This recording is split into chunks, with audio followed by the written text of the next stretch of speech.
Hey, CoupleyFit fam. Welcome to another episode of the CoupleyFit podcast. Today, we're going to be talking a little bit about our sports backgrounds and then also how sports correlates with success in business and also in marriage. This is a hot topic. I'm excited. Very exciting. Kurt and I, if you don't know, we both were athletes. Kurt was a high school All-American as well as a collegiate athlete as well. Should have gone to the NFL if it wasn't for an injury, unfortunately, but we'll get a little bit more into that. Before we dive in, I want to give a few Fortune 500 executives who played sports. So first we have Mary Barra. She's the CEO of General Motors. She was in track and field. Oh, wow. Do you know what event? Was she out there running the 400? I don't know. Okay, it's a good question. I don't know. It's impressive. Or a relay, a 4x1? Intense. Woo! And one thing I love about track, it's an individual sport too. Well, unless you're in relay. But if you're in relay, but like you have to run your race. You do. And even if you run a relay, typically you run that individual event yourself as well. So it just, you got to run your race. And business is so often running your race. Yes. We have Mark Cuban, who the owner of the Dallas Mavericks. I believe he's still majority owner. Yeah. He played basketball. Again, correlates with sports, but then also it seems like his passion as well, becoming an owner of the Dallas Mavericks. We also have Denise Morrison. She's the former CEO of Campbell Soup Company. She played field hockey. Come on now. Come on If you ever been hit with a field hockey stick, my gosh. Respect. Then we have H. Lee Scott, who was the former CEO of Walmart, and he played baseball. So this is also high school, collegiate, but when I was looking up each one of these individuals, most of them did play in high school. And then we have Jane Frazier. She is the CEO of Citibank, and she played tennis. So depending on if you're playing singles or doubles, right? Like that's a very individual, mentally challenging sport. And then this is going to be great for also correlating with your story. Yeah. Roger Goodell, the commissioner of the NFL, he played football. And he is about 6'3", 6'4"? Tall cat. Tall guy. Draft day. Johnny Manziel. Roger Goodell. But to that point, I mean, I as I think about that, it's such a good example for that person that was an athlete like us in high school, being able to think about what does life look like after sport. And you can go the Roger Goodell route of using your expertise and experience, and Mark Cuban, and getting into the sport that you played. Yes. But on the business side, as a general manager or the owner of the team, which is amazing. But then also, you can be an executive and use your experience, your attitude, your grit, your motivation, all of those things that made you good or great as an athlete to help you be an advantage in business. Yes. So now that we talked a little bit about Roger Goodell and how much he has played a role in football, I believe he just renewed his contract for another 10 plus years. Can you tell us a little bit more about your story with sports in general, but then also, I don't think a lot of people know that your first love was actually basketball. I had hoop dreams. Come on, back in the Space Jam days, I wanted to, and I thought I was going to be taller. When I was 13 years old, I wore a size 13 shoe, and I was like, oh no, I'm gonna be like 6'2", 6'3". That still may not have been tall enough for basketball. What is that, Steph Curry? Yes, that's not quite tall enough, but Allen Iverson. I didn't have his shiftiness or quickness. Did not. I was like a 4 or 5, power forward center. And they're like, man, you're not going to be tall enough. So the pivot to football happened not center. Come on. Out there in the post. Come on. I remember being out there Bully in the ball. post. Come on. And I'm playing for one of the top AAU teams in Michigan. And so we're in middle school, and there's guys that are like 6'5", dunking, all types of stuff. And I'm out here playing center, like they're towering over me. And I was like, yeah, I need to take football a little bit more serious here. So football ended up being the path for me, and me being like more physical and all of those things was a great spot to like let out the aggression and those types of things. But also the commitment that it takes. I mean, the grind, the working out, pad, just all of it. It's not easy. And I used to always see people that like would come out and like they wouldn't come back out next year, or some people would quit, and not having that mindset there's so many correlations in both business and in marriage. And so football was like the second love to basketball, but played starting at 7 years old, Pop Warner, all the way up through high school, becoming All-American, college. And so just the journey, it was a part of life. So all I knew, like my life surrounded around sport. And so like I made a lot of sacrifices. I wasn't able to go to all the spring breaks or, all of the parties, all of the things, because I knew that the priority was sports, school obviously, but then also football was a big part of that. Yes. And if you can tell us a little bit more about also, you and I share an underdog mindset. And so if you can either let me know where that first started, or where I was thinking was your senior year of high school at Chandler High School, but I'm sure it probably happened before that. Actually, you did mention that a little bit and touched on it when you were saying that you were on one of the top AU teams in Detroit, but I think people don't know that it was it a 10 and up and you were 7? So it was the 10 and under team for the AAU team, but I was 7 years old. So I'm 3 years younger than the guys on the team. And this is the number one team. So not only are they more advanced, I'm getting shoved around, I'm getting pushed down Who out were maybe there. some people on that team so people can get an idea? So people that so this was the older group, Okay. but I just put it to you like this: the team, like as I got older, guys that played on the team were the Big Ten Player of the Year at University of Michigan. Guys that went on to play in NCAA playoffs, guys that got drafted in the NFL and played college football and basketball, NBA. So like, we're talking about the best of the best. We won, different gold medals and things in AAU. So. But I was literally a bench player. So that underdog mentality, I used to practice. Again, I'm practicing, grinding all week. We get to the games, and I'm not getting in unless we're up big. I'm talking about up big. And as soon as I get the ball, You're shooting at the... Man, come on. I'm posted up in the corner. And again, I wasn't the tallest, so I was like, man, if I Come on, hit a Ray Allen over on the baseline. Yeah, I wasn't as lean as Ray Allen. I said hit. All right, yes, come on yes. now. But shoot the three, right? And so I used to definitely shoot it when I got the ball. But to that point, that's where that underdog mentality started, because when you're a practice player, and let's be real, like you're getting treated like it. Like, you come out and they treat the people that's starting like they starting. They sitting at the front of the bench. They get the Capri Sun. At the front of the bus. Come on, they get the Capri Suns first. They get the orange. They get the best oranges. I'm like, dang, why my orange kind of, my orange a little rotten at the bottom. So I had those experiences, but that was basketball. So I literally stayed on that team, though, from 7 years old until I was 15 years old with the Tri-County Cobras in Pontiac, Michigan. So you're talking about 8 years being a bench player. Like I never cracked the starting lineup. Really, I never cracked like the 8 deep. Like I wasn't even in the second rotation. So that was that underdog where it started. And then football, I was having success in football, which was great. But then, when I got to high school, there was a huge gap because I went to a top high school in Michigan at first before moving to Arizona. Catholic high school. The two guys that were playing in front of me, one went to Northwestern on a full ride. The other one went to Ohio State on a full ride. Come on. So I'm behind some guys that are really good. Yes. And so that underdog mentality was like, yeah, he's young and promising, but he's got to wait his turn. So I had so many years of waiting that turn, and then my family relocated and moved to Arizona, ended up transferring, got played out of position. So I didn't actually start on varsity until my senior year of high school. So I'm sure people are listening. Yeah, a lot of people don't know that. But I didn't start on varsity until my senior year of high school, which most people would have given up on getting a full ride or, expecting to get a scholarship. But I really had those goals and aspirations and wrote those things down. And I was relentless in my pursuit. And I can give a few examples of like things that I did to like make sure I achieved my goal. But I didn't just become an All-American. I was the only All-American game participant that didn't have any scholarship offers when I played in the All-American game. I got my offers after the All-American game my senior year. So like that underdog mentality was almost like, you're here at the draft, but going undrafted was kind of how it felt at the All-American game.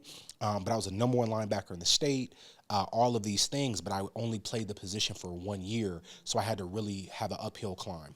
Yes. And then if you can dive a little bit deeper into your collegiate career, because you went to 3 universities, right? Originally being having a scholarship to the University of Washington. Yep. And I also don't think that people realize the impact of coaching changes as well. You going from University of Washington, then to the HU, Howard University in DC, and then finishing your master's, thankfully, at the University of Akron, where you were able to have your fifth year, correct? Yes, and great question, and because you're seeing it more and more with NIL, coaches changing in the college sports landscape where like people are making moves, but it wasn't as common back when I was playing, but people still There was did no transfer. portal. There was no portal. You had to sit out a year if you transferred. Yes. There were all of these rules in place that have now changed, but back at the time, so I'm All-American, signed the University of Washington. I'm super excited, and I'm expected to play as a freshman, and I actually graduated high school early. So graduated, I was on campus at 17 years old, get there, ended up having a knee injury that actually could have really impacted my career. I had a trainer help me with that, but the injury caused me to redshirt my second year coming back off the injury, but coaching changed. Complete coaching staff changed twice. It's like they changed defensive coaches after my first year. They fired the entire staff after that season and brought a new head coach. But it changed. One of the big things was at the University of Washington, it was both you were a true student athlete. Like it was academics and it was football, and I was on the all academic team. New coaches came in, and it wasn't as much of a priority on the academics. It was all about football. Like if you're not trying to go to the league, like what are you doing? If you're not trying to go to the league, what are you doing? Right. And so for me, that was a challenge because I'm taking pre-law classes, I'm taking business classes, microeconomics. I need a tutor, right? I need to actually use the tutor time. They're like, you should be in the weight room. Like, what are you doing? And so my coach told me in my first meeting that he didn't like players from Michigan. In our introductory meeting with the new coach, I don't like guys from Michigan or Detroit. And matter of fact, I could see you you're injured, you're dealing with an injury. I could see you just not getting reps and telling me you want to transfer and go somewhere else. I'm like, man, this is the first meeting. Like, how could this go any worse?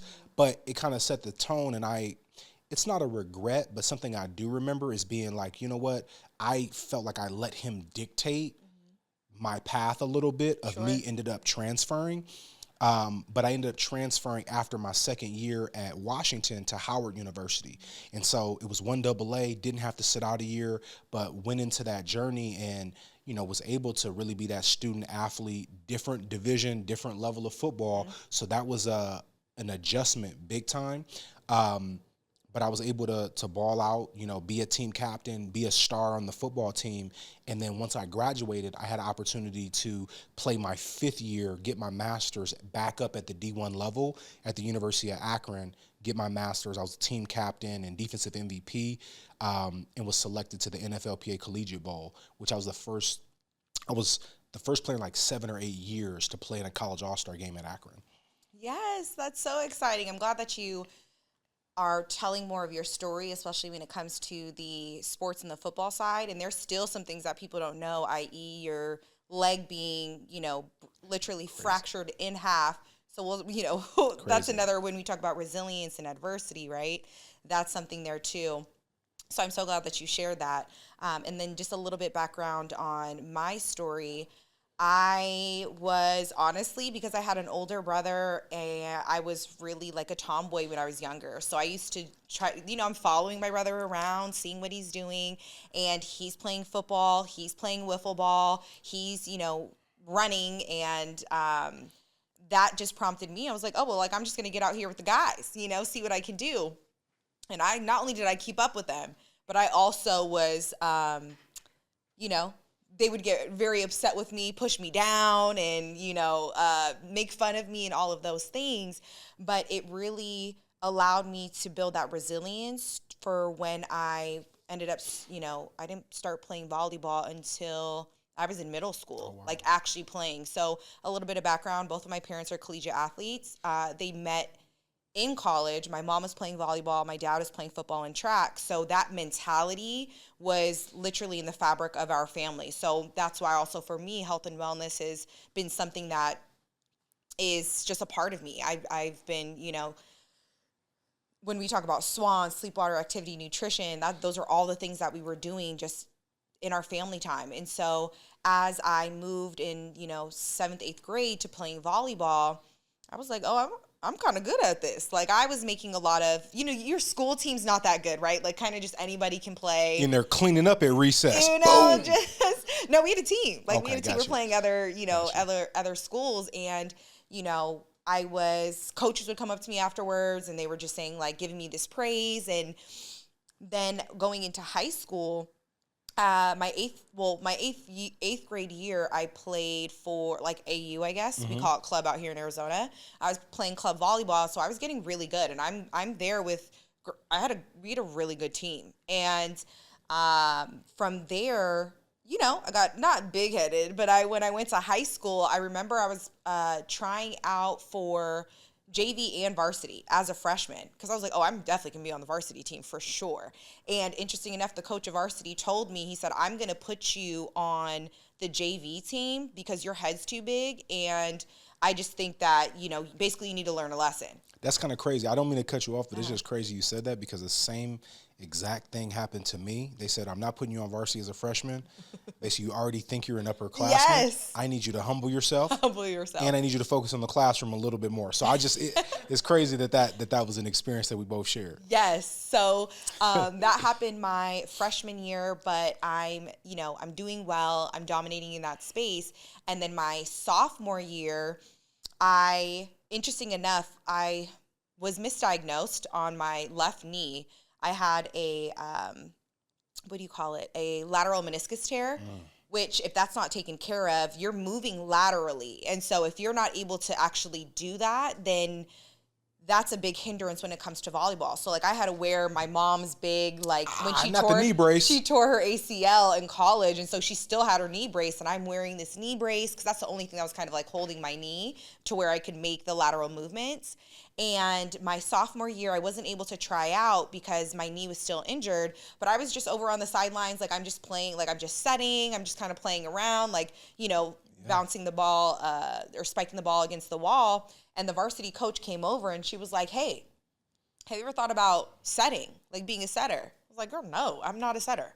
I'm in the back row and I'm a hitter. Like, those are the two spots where I'm at. She's like, I think that you can really, be a great value add to the team. So I said, okay, well, let's try it. Man, again, to your point of not doing something that you haven't done before, the extra work that has to go into it. And I'm learning something completely new. I've never done this position before. And I'm working overtime. I'm staying late. I'm, setting with the coach after practice and before practice. And I'm really trying to, if I'm going to do something, I'm not only going to be good, but I'm going to be great at it. And so that was my mindset going into it. So my sophomore year, I ended up getting a starting position as setter, which I wasn't expecting that at all. And the question, is that out of position for you? Like, is that of where course, you translate I'm for not college? I'm not tall enough to how tall is the average setter? I mean, if you want to go D1, which is typically where I would want to go, you got to be probably at least 6 feet, pretty close to 6 feet. Yeah. Just a few. just a few. Just pequeño. Just a few. And so that was something where I was playing at a position, but then I'm also playing club vol at the same time, like in between. And club, I'm in the right position. So I was also dominating in club, and it was a situation where I was always moved up. So like, I'm 14 but playing 16s. I was 16 but playing 18. So I was always playing up, very similar to you, which brings a different type of mindset and resilience. And then my junior and senior year, I was starting to kind of like get some more awards and get some more recognition and those things. I was getting, those initial letters of just interest, but then I didn't know what was wrong with my knee. So then when I finally got diagnosed with, like, you have a meniscus tear, you need to get surgery, I was like, oh shoot, I can't be out like for my senior year. But I ended up after my senior year getting the surgery, and I wanted to play I still wanted to play volleyball because I'm like, I still have a little bit left in the tank. So that's why I went to a community college first, so that I could, try to play volleyball there. But then life hits, and it's like, if you want to live on your own, that costs money. If you want to have your own car, that costs money. So I had to transition to more so working. But I played even softball for a little bit. I ran track for a little bit. Basketball, tennis, wiffle ball, football. So like, how many touchdowns did you have in the flag football? I had all 4 in our powder puff game. I was the QB, and I had all 4 of our touchdowns. And the play was specifically called 08 because that's when we graduated from high school. 08. I was like, oh, I'm going to barrel roll past these. Because, again, I played with guys. So when you play with guys, you have to have a different type of even aggression too, right? Like you can't. There's no crying in baseball, right? As the movie says. So it's interesting because now we're going to go into a little bit of the lessons too. And I think first and foremost, what we've talked about is we both played on team sports, where if it's tennis or if it's track in some cases or those more solo sports, it's only you. And so when I hear like Serena and Venus Williams talking and they're talking about their mentality and the championship mentality, it's you in your head. Right. But when you have a team sport, that's something where you have to be collaborative. You have to be open to communicating. You have to divide responsibilities, which is just like when you're in business. Right. And communication is so important, right? I mean, you use the example of moving positions, but how you communicate to your teammates in different positions matter. The play calls, that was one of the things, to your point of like, I remember having different playbooks and having to learn playbooks fast and be ready to play and like knowing your material, but it's the same correlation in business and even in relationships or in marriage, right? On the business side, do you know your personnel? Like who's on the team? Who do I go to for what? How do I collaborate and what's going to bring the best out of my teammates? But then also same thing on the home front, right? How well do I know my partner? What are, not in a bad way, but in a good way, what are the buttons, right? That I know, I don't want to push these, but I know like these are the right things that can help me be supportive. And an interesting stat, you mentioned like how many people, even like yourself, right, where you're a high performing athlete, but not getting that opportunity to play in college. 70% of people that were surveyed said they would have played sports in college or gone pro if they didn't have an injury or a coach, like the wrong coach when they were in high school. I had the wrong coach. That's 7 out, and an injury. You had both. I did. Wrong My coach junior and senior injury. She almost hated me, actually.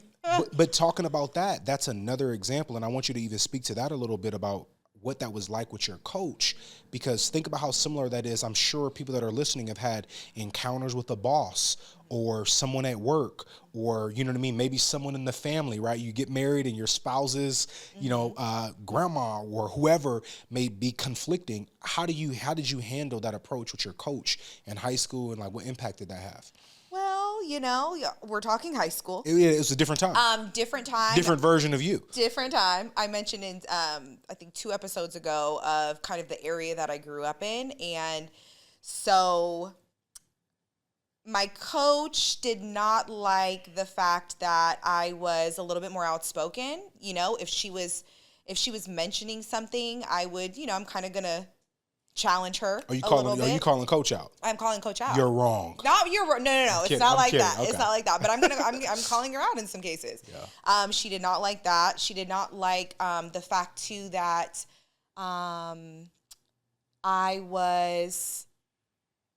she like purposely didn't make me the captain. Oh. Although if you ask anyone on the team, I was absolutely the captain, but she would do little things like that, like purposely not make me the captain. She purposely didn't, put my bid in for, how you have like all region, like all region, all team. She purposely didn't do that. Hater.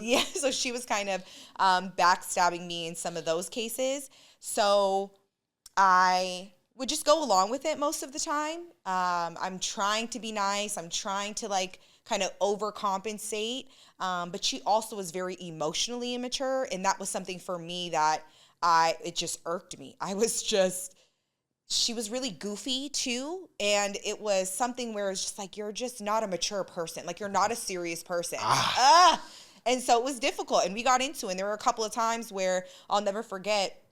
One time she told me to do something, but it wasn't something that related to like my position. She wanted me to just, again, she's trying to kind of pick and probe at me. And I remember I talked back to her and she's like, you're going to run laps. And like, I'm just slow. I'm not even running. Did you have the knee brace on? I did. Okay.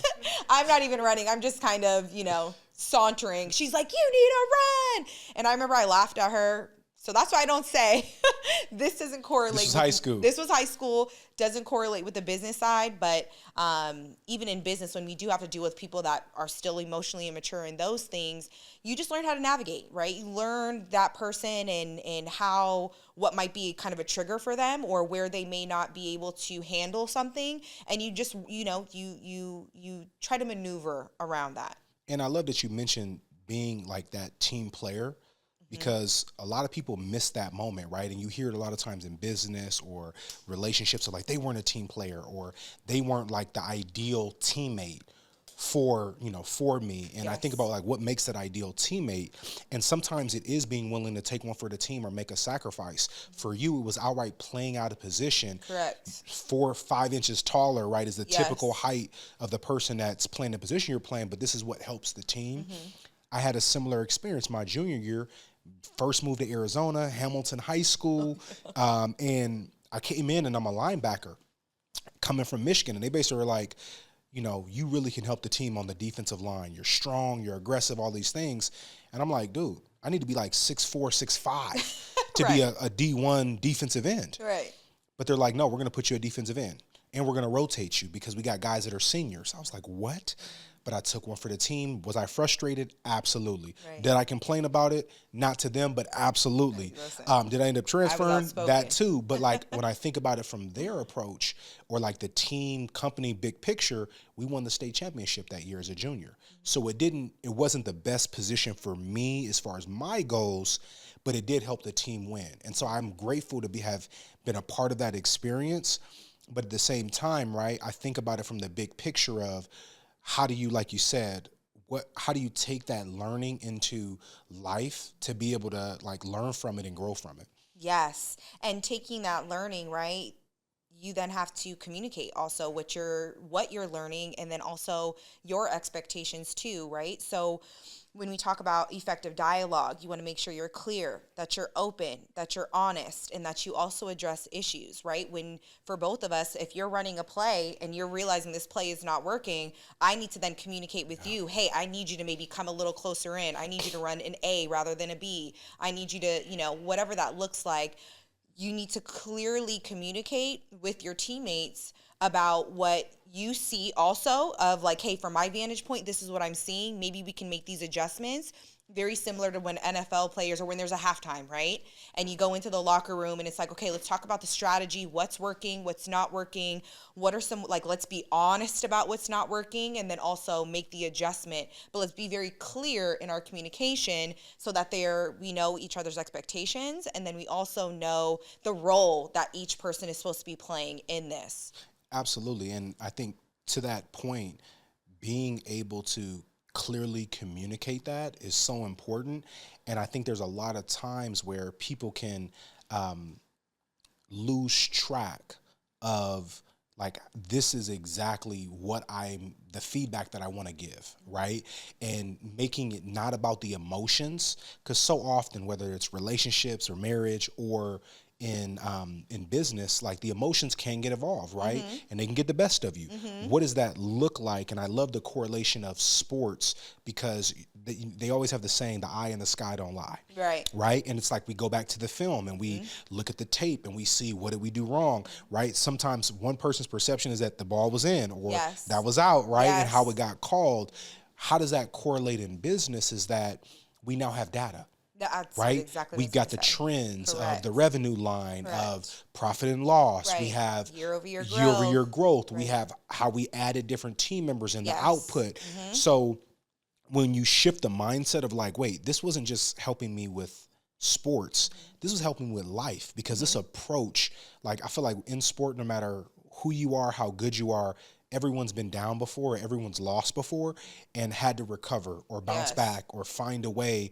Like, or you have your best day ever, Super Bowl, whatever that is, tomorrow the score is 0-0 and it's a whole new game. Whole new day. How do you reset after you've hit that goal that you wanted to achieve? Yes, and it also correlates with marriage too. Communication, being open, being honest, being able to effectively communicate how you're feeling. It's the same again. The sports, the business, and the marriage, they all just marry together in the way that these lessons come through. So then we talked about this a little bit, was adaptability and how to stay flexible and not rigid. We don't want to be Bill Belichick. We want to adapt our strategies, which is what we just mentioned with the halftime, right? Yeah. What's working, what's not working, and then embracing change. Hey, you know what? We may need to change the lineup. I actually think that, for example, right, we were watching, the NBA playoffs right now, and we're seeing that certain defensive players are being switched out because, Jason Tatum just put 30 in your face.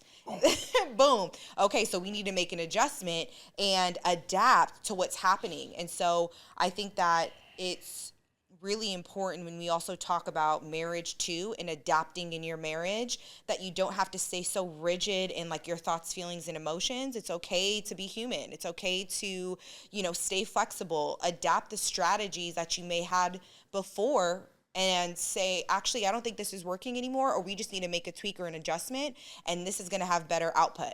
And a great example of that, I think about when, for like marriage, for example, although we don't have kids yet, but if you're a parent, right now you're adapting all the time, even if it's just the schedule. And if you're playing man to man, and then you have 2 kids or 3 kids, we got to play some zone defense. Zone.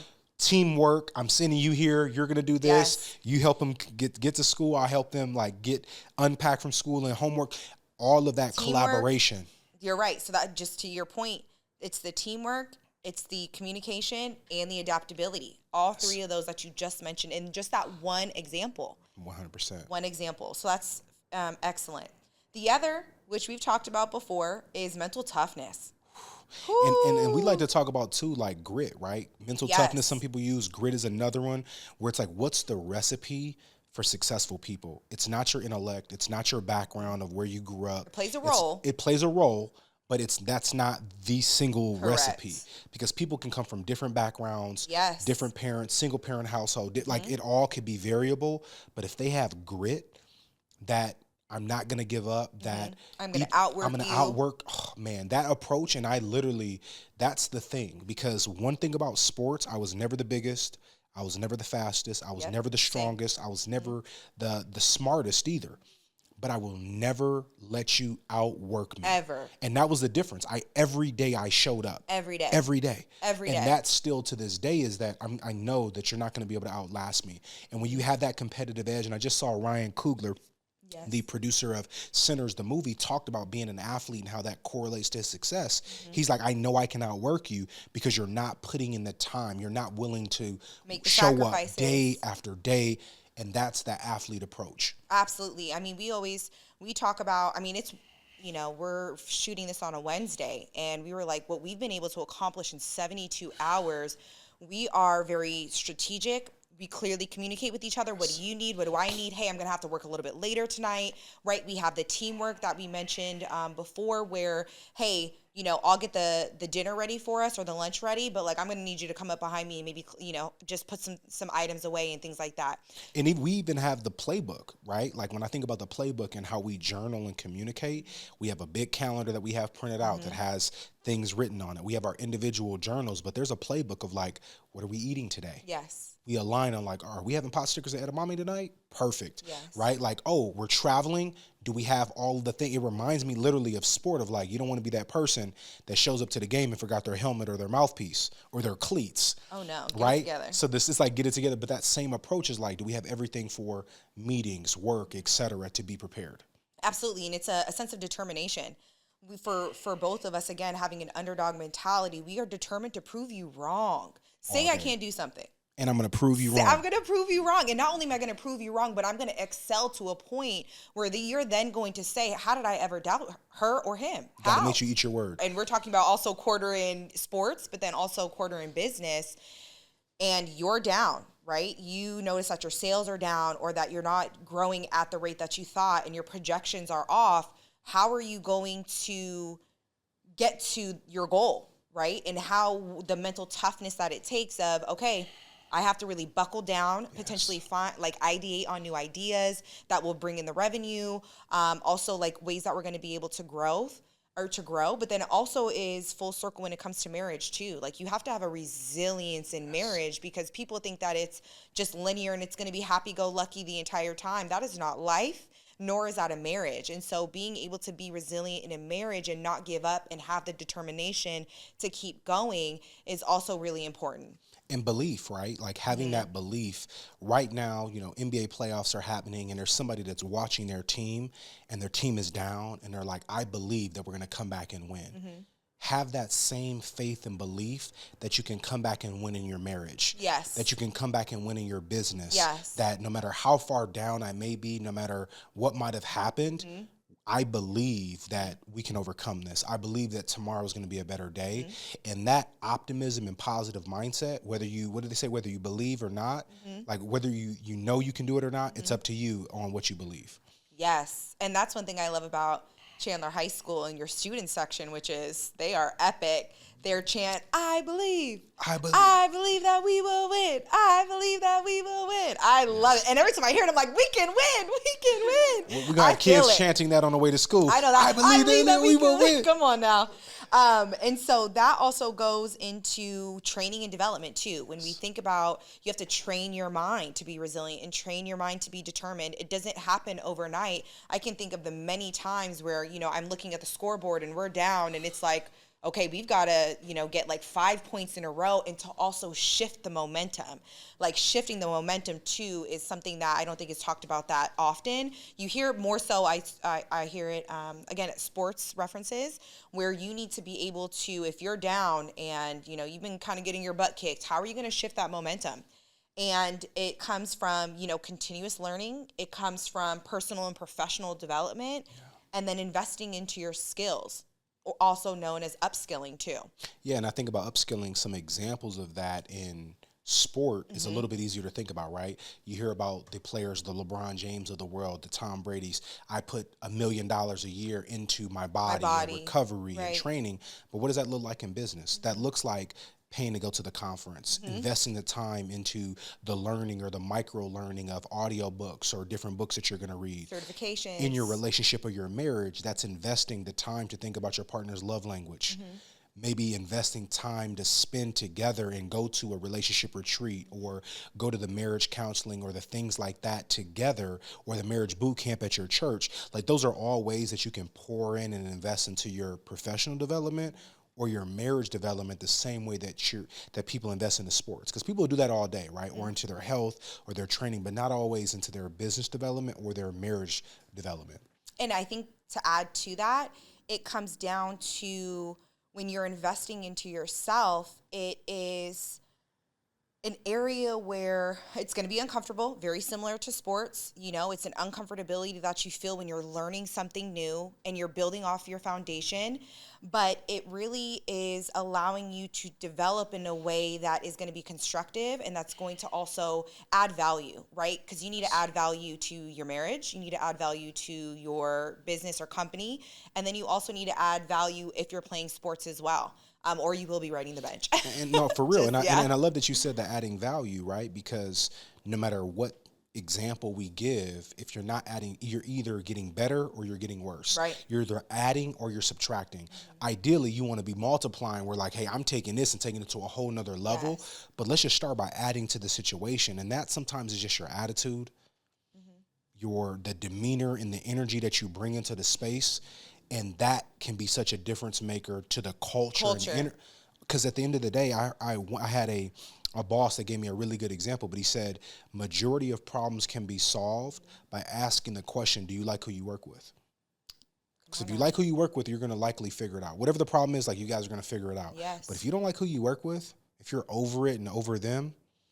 Well, that also I feel like is in marriage too, every right? problem is going to feel like it's so much more intense. It's so much harder. Or, I don't really like them. I don't even want to talk about it. Or I'm going to avoid. Yes. And that happens a lot in business and in marriage and in sports. But how do we stay on that same page? Yes. And also being a lifelong learner, right? Continuously wanting to train, to develop, to get better. And we've mentioned before, getting 1% better every day, right? It's those small habits, the small changes. And I like the Mark Cuban quote where he says, how you do anything is how you do everything.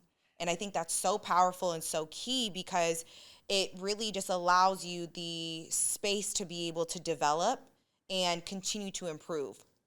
So now, as we move forward, I think accountability is something that needs to be talked about more in maybe business and marriage, because in sports you will be held accountable, you know, especially if you're losing. Yeah. You will be held accountable for your actions. But what is the system around accountability, right? We know in business that can also be looking at the data that we mentioned before, right? Numbers don't lie, people do. That was in your book, Facts. the five next Move, moves. Mastering the Art of Business Strategy. Yes. Shout out to Patrick Bet-David for that, for writing that book. Yes. So accountability, right? What does that system look like when it comes to business? And then also, what does that look like when it comes to marriage as well? How do we hold each other accountable? And we talked about this just on the health and wellness side, right? Of CoupleyFit. It's two or more feeling better together. Two can do it. That's a part of that accountability, motivation, and connection, is having somebody else to be on your health and wellness journey. But then how does that also correlate with like the encouragement, the commitment to the accountability? Yeah, I think it's how are you pouring into your partner as well? What type of teammate or a helpmate are you able to be to help us get forward? Because whether they say you can go fast by yourself, you can go far together. So if we want to move far together, we've got to be on the same page. And I think accountability looks like the check-ins. Yes. It could be as simple as like, hey, how are you doing? How is this going? Or being able to also, like you said, look back at the data, right? If from a household or marriage aspect, you're like, man, I'm looking at the data and I'm the only one that, maybe the finances, or I'm the only one that did dishes 5 days this week. This is a little lopsided. I need your help on the offensive end, right? And that might be just calling that out or communicating it in a way that can be teachable or coachable for your partner, and also receiving that feedback on like, hey, maybe I need a little bit of help this week. But like just opening that dialogue is a key aspect of the accountability. And then as the teammate or helpmate, how do you receive that information? Because I know it's a lot easier when you're getting praise and it's like, best job, we had the best month ever. But it's like, hey, when we had a rough month, it's like, hold on now. Let's course correct. And let's do that together and not point fingers or point the blame, but maybe even asking the question, how can I support you? Yes, and that goes into the adaptability. And that's what I love about what we're talking about, is that each one of these lessons, they all interchange and they all just weave together. And the more that you think about sports, and especially team sports, and what they allow you to, on the development side, being able to correlate that and transition into either the corporate world or working for yourself, there's so many synergies that it really does become like, okay, even if, it doesn't need to be when you're younger that you're playing. We know quite a few people that play in rec leagues too right now, like in your 30s, 40s, right? If you can still get out there, why not? So as we wrap up, I just want to mention one last thing, which is trust and respect. When you're building your foundation, do you value the people that are around you? Do you have diverse opinions as well? And then how do you also either build trust or, build that respect for people when you're in playing sports, when you're in business, and when you're in marriage? Yeah, I love the diverse perspectives and having different voices, because that's one of the things I love about sport that can teach you a lot about business, is that sports, like everyone's showing up on day one or to the team from all different walks of life, families, religions, races, everything. And it's a melting pot. And sports brings us together. And that's where you see like it can kind of bring down barriers in a lot of ways. In business, how do you make that same correlation and see how you can collaborate, work with different people, and really focus on the similarities and not the differences, and the things that bring us together and unite us? Yes. And I think also in business as well, you have the aspect of building that trust when you know that you are delegating something to a teammate, or if you have something that's delegated to you from senior leadership, and then you follow through. And it's like, okay, you start building a reputation of trust and respect. And now it becomes, okay, if I have something that I'm thinking of, a project, a campaign, whatever that looks like, I know that I can count on this person. And then that correlates in marriage, right? If we were just talking about, responsibilities and teamwork and expectations, and if you follow through on those, I now know, okay, I can trust you with getting the kids to where they need to be. I can trust you with, that you're going to come and, back cleanup if I need any help in other areas.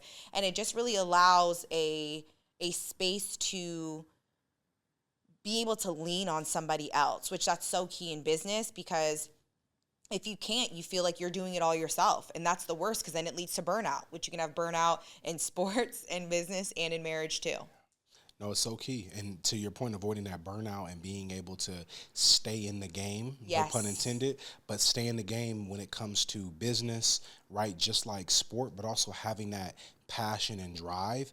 There's not a time where, in business or in marriage that like the game ends. Right. Like, it continues, right? Maybe retire in business, but in marriage, right? The goal is that, it's a forever thing. And so taking those principles and being able to correlate them can help you win and be successful. Absolutely. So to quickly wrap up the lessons that you learn from sports that help you have success in business and marriage: teamwork, communication, adaptability, mental toughness, training and development, accountability, trust and respect.